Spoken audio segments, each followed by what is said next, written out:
In other news, Yesh Atid Party chair Yair Lapid delivering his first official address to the public as interim prime minister, and his primary message to remember that the state of Israel is bigger than any one party or political ideology.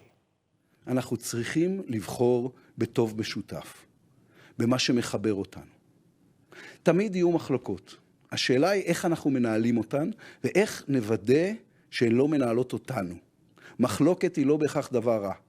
כל עוד היא לא פוגעת ביציבות השלטונית ובחוסן הפנימי שלנו. And now joining me with more on the official start of the campaign season, political correspondent with the Jerusalem Post, Eliav Breuer. Eliav, it's great to have you back with us. Now let's start with the interim government. Lapid told his cabinet to conduct itself as if there was no election and that Israelis, quote, deserve a government that functions all the time. But can it actually address critical issues like the doctor and teacher protests?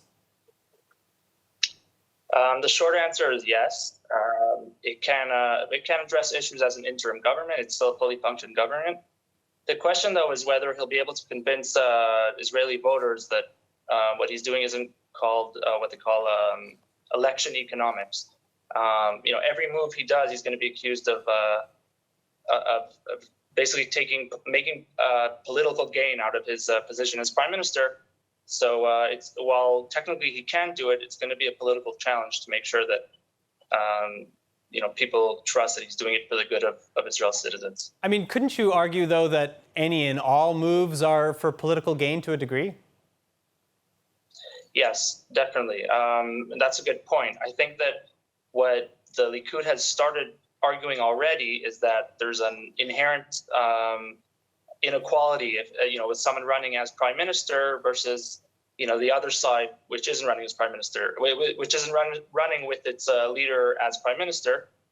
And for example, just on Saturday night, Lapid gave his first long speech as prime minister, and the Likud immediately complained, why is he getting more screen time than we are? We should be getting exactly the same amount of screen time.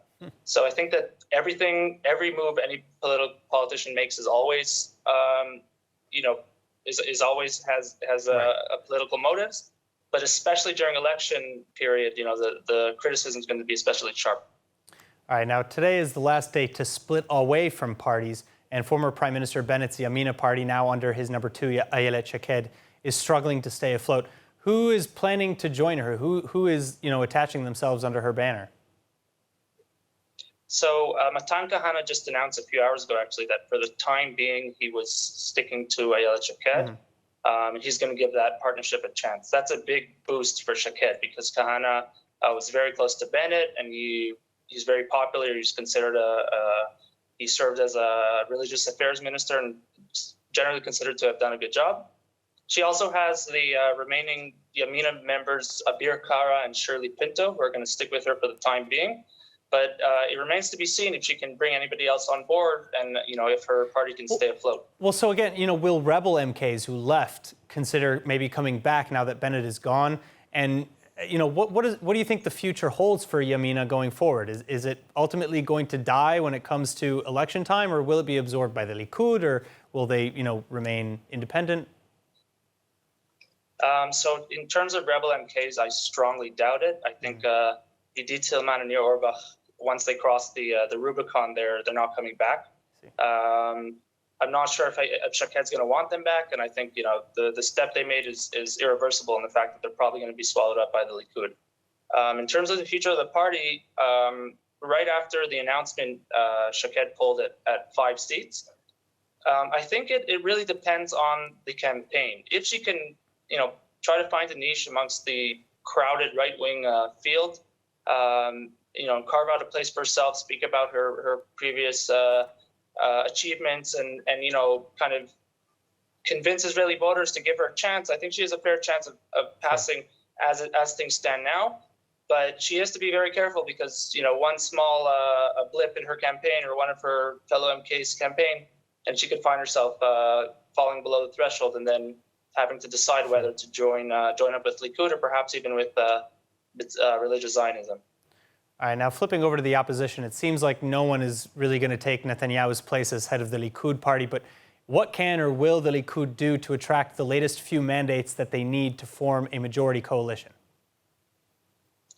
So first, just relating to your previous question, the Likud might definitely try to swallow up Shaked's Yamina party. That'll definitely give them an electoral boost. On the other hand, the Likud might try to do the opposite.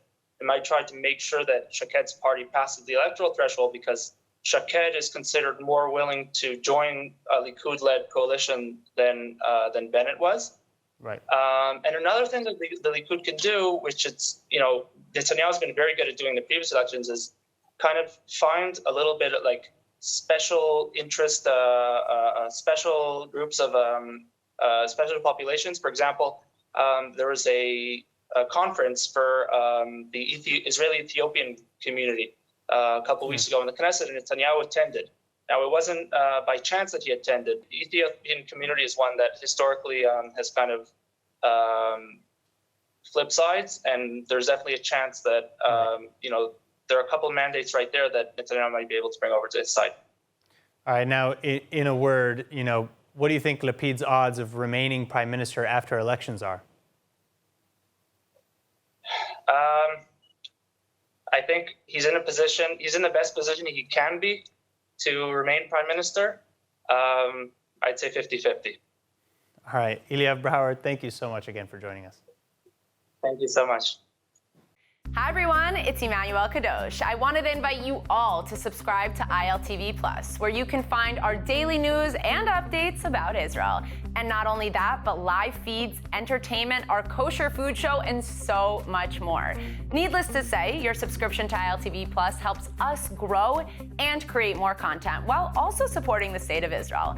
Our app is available on all platforms and devices, so I'll see you guys there.